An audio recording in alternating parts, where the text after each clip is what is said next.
up here in this best of 5, looking to move on to the round of 4 to play against Hydra, who has already advanced on in swift fashion.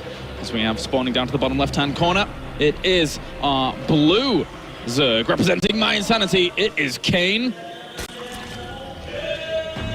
who has it all to play for now. Needs to win 3 games in a row if he wants to keep his WCS stream alive. Try to line it up with the French cast. And up to the top right-hand corner as our red Protoss, representing alternate attacks. It is a very cool Protoss player. It's ShoWTime. That was rubbish. They always do very long introductions. I was going to say, yeah, like, the thing is that I actually tried to do that before. I can't remember where it was. I think it was an Asian cast, and I was trying to line it up. Maybe we were in Taiwan or something.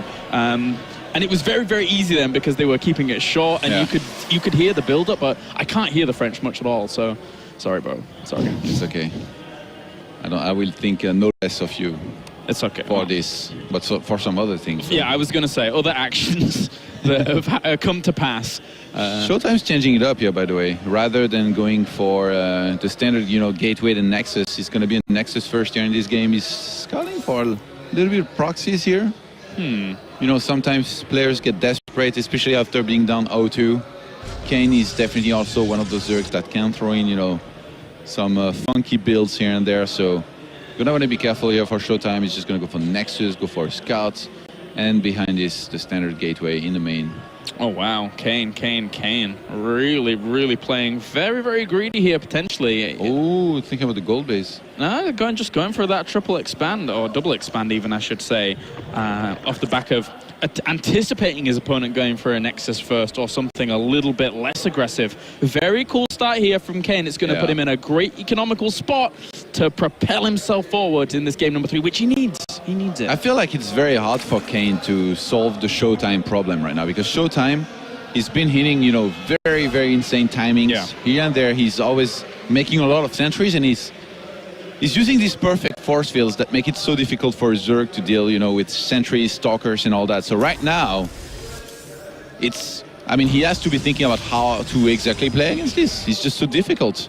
If ShoWTime, was playing very well, but playing fairly passively and all that, going to the late stage of the game, just mixing units very well, then I feel like it will be much easier for Kane to come to the right conclusions, as to what he needs to do different. But right now, having to defend against somebody, who attacks as well as ShoWTime, it's been very difficult here for Kane. So he's going to need to do everything better, I feel. Macro, see the attacks coming early to be able to prepare, set up the concave and all that, big flank.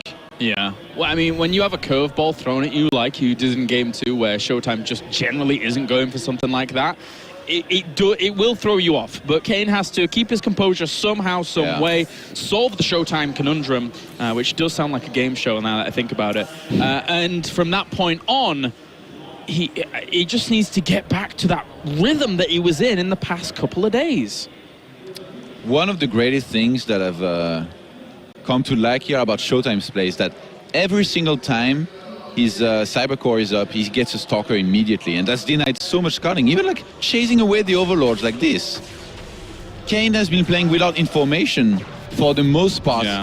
Most of this series against ShoWTime, and that makes it so difficult for him to see anything coming and react. And even when he got the information of the Robo, he still wasn't properly prepared for the things that ShoWTime can throw at him. Supply block now, kind of annoying. Twilight Council up to the top left. ShoWTime is throwing yet another curveball, and with the probe still up there, it's probably going to be a Dark Shrine. Yeah, I'm thinking Dark Shrine since he hit it like that. To be honest, hiding it like this is a little bit funny because he always goes for a Stalker and denies the scouting. But right now with tunings inside of his base, it's almost as if he had anticipated this would happen. And it's going to be so hard for Kane to read into this. Especially since he sees a Forge as well at the back. He's probably thinking, oh, okay, quick third base. Ooh. That guy. Yeah, that guy. Or girl, you never know. With Oh, no. It's an Overlord in French. So. Oh, okay, sorry. Oh, well, there's the Dark Shrine on the way now. There's a few Lings as well as the Roach Warren are going to go down, but if he delays his layer for quite a bit during all of this and sees that Forge and thinks that it's just going to be like a 3-gate into expand, but there's the layer, that will help him out a bit during this. When you go for DT like this, getting a good proxy pylon across the map can be difficult, but I'm thinking this probe on the top left-hand side is the one that's going to be sent there, and there is nothing on the left-hand side, really. It's mostly about the right-hand side here for Kane to, do a bit of scouting. So if he was to go, all the way down there, even made a pylon behind the middle line of that one base that's just below, right there, Funka, thank you. Good if job. you made a pylon there, like, the DTs will get so quickly, not only into the main, but into the natural, into the third base. So this is, I'm very worried right now for Kane. I'm very, very worried. And the thing is also, like ShoWTime, he doesn't really open Stargates. And when he does, it's a lot more scoutable. And then, you don't need to get the Spores ASAP because the first Oracle, you can defend better with your just Queens at first and then with Phoenixes. And now rushing the third base like this, ShoWTime is selling story too. He's saying, I'm going Blink and +2, very standard. Don't worry, you don't need to be worried. I'm going standard. You completely stole the words out of my mouth. It's very, very good selling of the story here. Here's a Spire going down for Kane. So he was going towards that Muta play that you were mentioning before. But with 3 Dark Templars, if they're all together and they just go for a hatchery, I think he's going to split them off and try and go for drones. But if they went for a hatchery in a location, it's like 18 seconds before he saw them in the middle. He spotted them. Good reactions there by Kane. Really good reactions. Not breaking a sweat here at this moment. But, well, even the Dark Templars see the Overseers morphing up and they've got to just try and do damage wherever they can. Wow, and so far they haven't done anything. They've killed about 6 drones. That's nothing. To take the words of Maynard. Not quite with the passion of Maynard, but it was there. 8 drones. Kane's going to be able to replace that so easily. We see 11 drones. Well, I guess I'll replace those. He says. 13 drones in the production tab here for Kane. Now what that means essentially is that Blink's going to be late.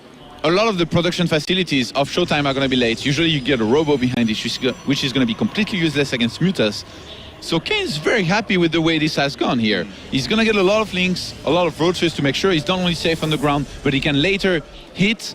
Usually when you go for Mutas like this, you fly them into the main Kailaris, you start doing damage there, and you hit the third base with the ground army. And ShoWTime not being aware of this for this long, he's going to be so surprised. Blink is not even halfway through done. You need Blink against Mutas. Yeah, I mean, it's just a minor thing for ShoWTime here, but when he sent those Dark Templars through the middle, I was expecting him to send them down the right to actually try and get there quickly without being spotted. Through the middle, there's the potential that you do get spotted there, so it's just a minor thing, but now Kane knows everything. ShoWTime having spotted the Mutas as they came out, he's starting to throw down cannons in the main. He wants to make sure he's going to have enough Stalkers spread out across his bases. He already has 2 cannons in the natural, which is definitely going to help with the photon overcharge. He's going to be seeing out Blink. Kane, though, is a master of this style.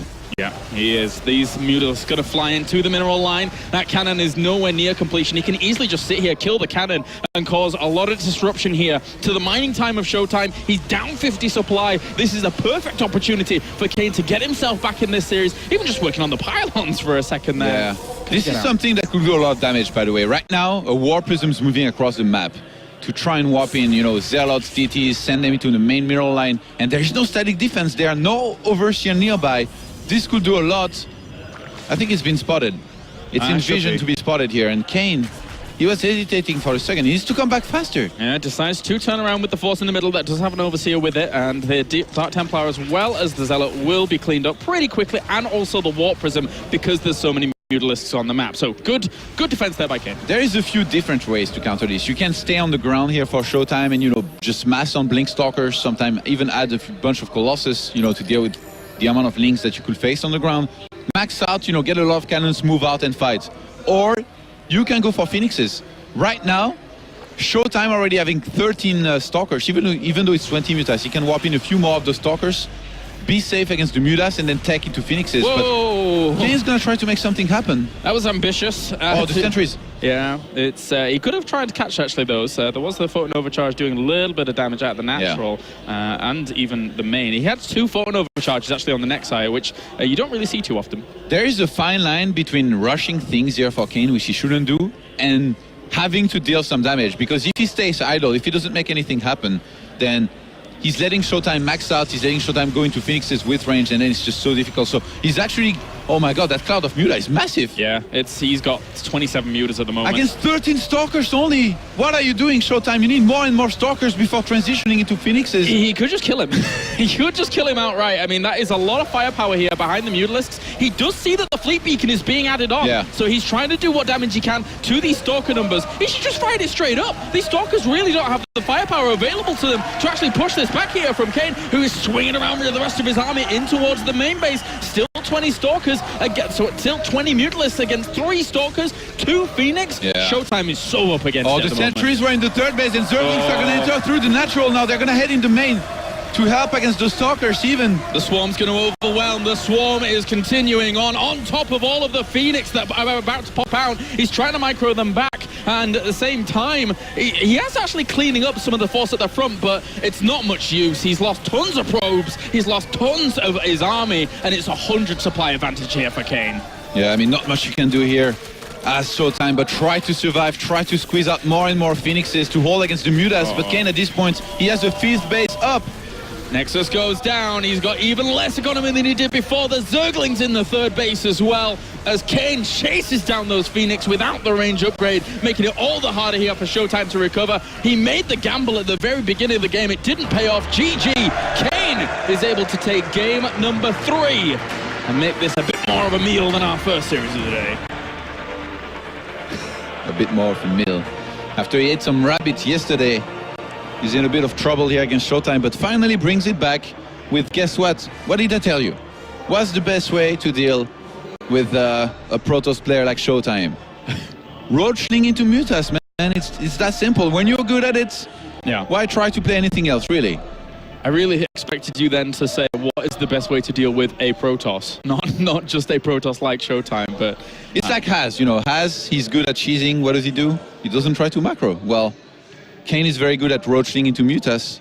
He should play more roachling into Mutas. Just it's very strong overall. Su for the longest time was playing this style and making it work very, very well. He always relied on those Mutas against Protoss.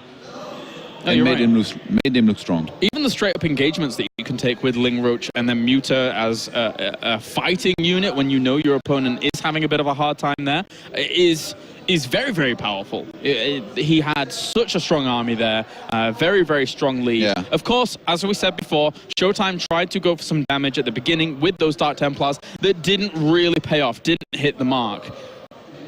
In terms of build order, like surely this was just great how everything turned out here for Kane. Like he already had the lair for Overseers. Obviously, this wasn't like a super fast DT rush here out of ShoWTime.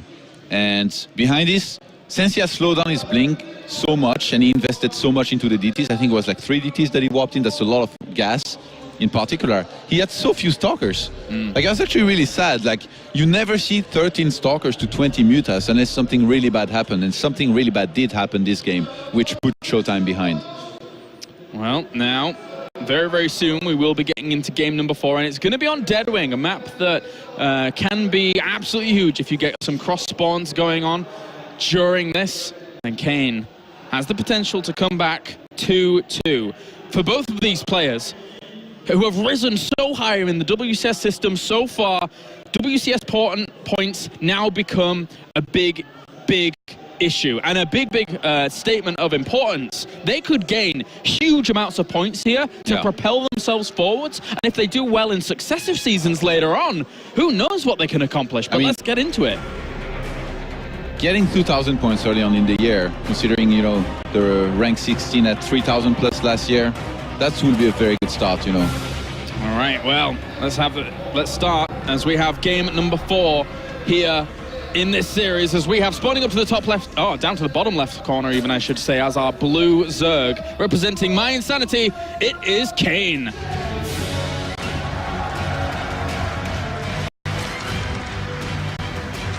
And up to the top left-hand corner, it's our red Protoss, representing alternate attacks. 1 game away from the round of 4, it is ShoWTime. Kind of feels like on this map and in these positions, if Kane was to try the same thing and ShoWTime play standard, it wouldn't be nearly as good. Like ShoWTime, you know, he's very, very good, you know, at taking a 3rd base, going to a lot of Blink Stalkers, and then moving out and making something happen. If you're going to only roach Link straight into Mutas, then the force fields are kind of going to reign supreme. I wonder if he was thinking about a cannon rush here. He went for a pylon down the ramp. Yeah, he's actually rallying a probe already at his natural, but since he's going to scout Kane first, it's very likely that Kane's just going to go for a pull first here anyway. Yeah, you see that drone. He's ready for the pull. Yep. Oh, he's going to prevent it. Nope. Juking and jiving, but it's not successful. As for now, it's not really much more he can do from there, so we're probably going to be seeing Nexus first here from ShoWTime. He is one game away from the round of 4. I can't emphasize enough how amazing that is for a player like ShoWTime. Even a player like Kane, who, yes, has to win 2 more games. The opportunity and the WCS points, the prestige, everything that comes along with a round of 4 spot is amazing between these two, who don't normally get to this position. This is the first time either of them has really been in this spot to grab it by the horns and really go at it. Yeah, it's a great adjustment by ShoWTime not to go for the Forge before the Nexus. He's going to be able to start that much earlier. And from there, he still went into a Forge behind his, fully knowing that, you know, if you go for a gateway, then Lynx can get in, they can do some damage, it can be pretty annoying. So it's funny how, like, the game is already so different as far as openers go than both players had pictured. Like originally, Kane was going to go for Hatch first, and ShoWTime was going to go for Forge first, and they've already both adjusted completely what they were going for. And right now, Kane's going to figure out that he's up against a Nexus and most likely a Forge, and I guess he's going to be pretty happy about it. That means he can drone for a very long time, but not for too long, Kailaris, because ShoWTime, much like every other Protoss, he knows that he has to, you know, be out there, be inflicting some damage, or I think at least be threatening the Zerg player. Because if you don't do that and you let a Zerg rush to 70 to 80 drones, well, winning's going to be pretty tough.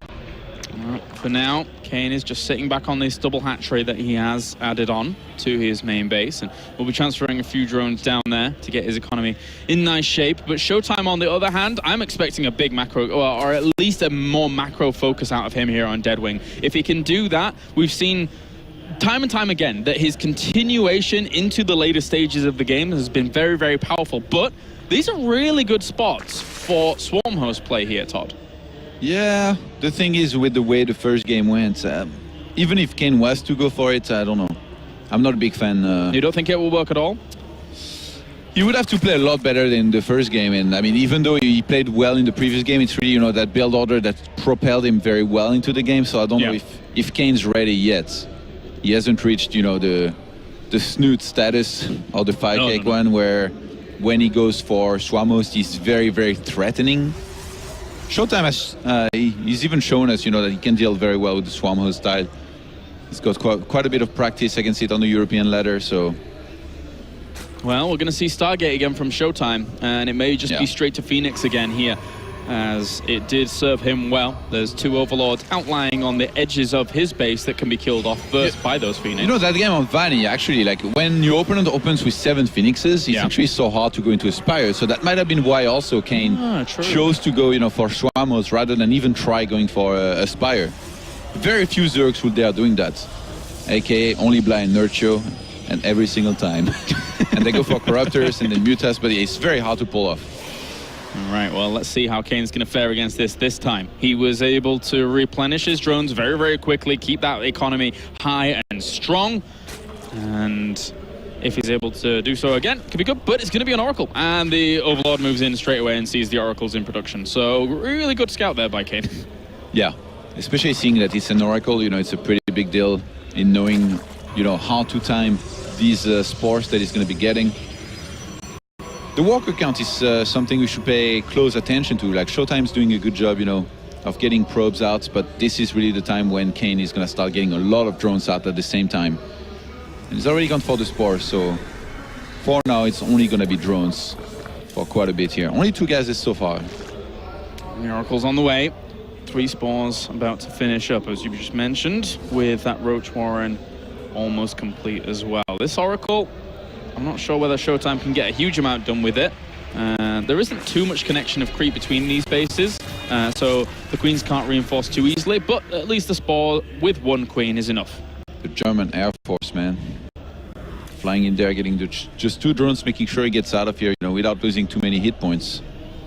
And in the meantime, we have, well, ShoWTime, yeah, he's just, you know, taking the 3rd base, not the quickest that you can take. And by the look of things, he's going to make the same Twilight, addition that he did in the previous game on Vanny. But the thing is, back then he went for a little bit of a funky transition with like Charge and then High Templars and Storm. I wonder if he's gonna do the same here. It worked out pretty well for him, but I don't know, like it's really because he played it so well and went for transitions, and Kane didn't play it that well. Like I feel like it wasn't supposed to work as well as it did. A Void Ray starts. Well, yeah, because this is a really aggressive push here by Kane, who has brought a lot of roaches and lings forward, continue to make lings. But I'm starting to think whether or not we might see something like, the SOS play with the additional targets. But first, he needs to hold this comfortably. He needs to start dropping in Stalkers. He doesn't have that much firepower here against these roaches. Sentries do well against lings, but not roaches. Nova charges up. The lings that flooded through actually got cleaned up pretty well by the sentries that were there. And now these roaches and lings have not really done much. I mean, they underpowered some of the gateways. Yeah, sure, at the front, they're going to try and break down these rocks, but with the Void Ray now here. Yeah, turn around. You've activated. Go, kill the... Well, I mean, yeah, you can go that way as well. So, he's got 5 more gates. And Blink and +2. Okay, ShoWTime. He just realized that Kane, he cut walkers at 66, went for a lot of units. He knows that behind this, he can just stay on his 55 walkers or even add a few more and go for a massive gateway attack. Yeah.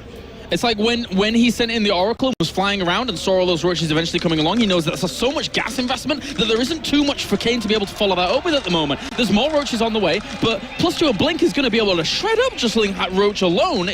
This is going to be very, very difficult here, I think, for Kane. 10 gates in total. 10 gates, wow. guys. That's a massive amount. Yeah, this is going to get really, really dodgy. Very, very unfortunately here for Kane, unless he buckles down and somehow finds a route out of here. This is going to be hard. He's got the Infestation Pit on the way, but if he Chrono Boosts into +2 and Blink, he's Chrono Boosting into +2. That's the most important one because it is a little bit far behind. He's going to be whopping Stalkers 10 by 10. Yeah. And he's even going to have detection with that Oracle. Starts killing the Crypt Tumors. There is a big army out for Kane, though. He was planning some kind of his own attack. ShoWTime notices it and pulls back. This is great here for ShoWTime to have seen this. If you get hit by a big flank on the first attack and you get pushed back or you start losing a lot of sentries, then you're in trouble. Kane is still setting up for an attack here. ShoWTime needs to pull back. Kane needs to delay. He really, really needs to delay at the moment. He is doing a good job of it, sending this army around and making sure he can't walk over the other side of the map. That being said, though, Stalkers in numbers are gathering momentum. +2 weapons is about to finish up. And this army, just for Kane, can't get anywhere near this. And he keeps killing off unit after unit. He forced a lot of force fields and he delayed this attack a lot here. Kane, who's only getting, a ton of roaches and lings right now, is even going to start +2 in the midst of all this. Right now, Kane has done a fantastic job. This army of ShoWTime is still looking so scary. Yeah, just Stalkers with those sentries to buffer and back this up. If he Blink controls properly and perfectly here, it's 23 Stalkers against the 34 roaches he has. Baiting force fields that achieve nothing here. Kane, his execution has been beautiful so far, but he hasn't defended yet. Well, here comes more force fields. Just keep catching some of these units, still baiting, as you said. This is sick. It's very, very good, very, very powerful. There is really not that much energy left here on ShoWTime's army, but Kane cannot attack into it, I think, otherwise he's going to get split. That's a good concave, though, there for Kane. He's going to try and push forward towards this army. And yeah, he has some force fields left available to him. I think he was a little bit apprehensive about getting them baited out again and again and again, but how many Stalkers do we have? 30 Stalkers against 35 or 39 roaches even, I should say. That's still quite... Oh, whoa, this counterattack. Whoa. No, I think he's faking it. He's going to come back. He's trying to bring ShoWTime out of position and then surprise him. Kane has played this ridiculously well.